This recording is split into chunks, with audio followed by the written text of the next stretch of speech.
Hello everyone, আমার একটা নতুন ব্লগে তোমাদের সবাইকে আবারও স্বাগতম। তো আমরা প্রথমে গিয়েছিলাম ইউনিভার্সিটি ক্লাস করতে, তারপর বাড়ি ফেরার সময় দেশবন্ধু পার্ক, যেটা নর্থ কলকাতায় আছে, সেখানে গিয়ে দেখি সৃষ্টির মেলা হচ্ছিল। তো আমরা সেখানে গেলাম একটু ঘোরাফেরা করতে।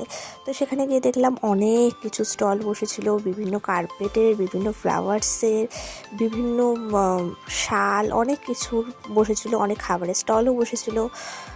যাই হোক, তারপর এই খাবারের স্টল দেখে আমরাও লোভ সামলাতে না পেরে মৃত্তিকা থেকে নিয়ে নিয়েছিলাম একটা ফিশ ফ্রাই, যেটার দাম নিয়েছিল 60। তো আমরা অর্ডার দিচ্ছিলাম, তো অর্ডার আসার আগে আমরা একটু বসে ভিডিও করে নিচ্ছিলাম। তারপর আমাদের ফিশ ফ্রাইটা এলো। ফিশ ফ্রাইটা দেখে বুঝতেই পারছো যে মাছও যেমন কম, আর খেতে গিয়ে আমার দাঁতগুলো ভাঙতে ভাঙতে বেঁচে গেছিলো।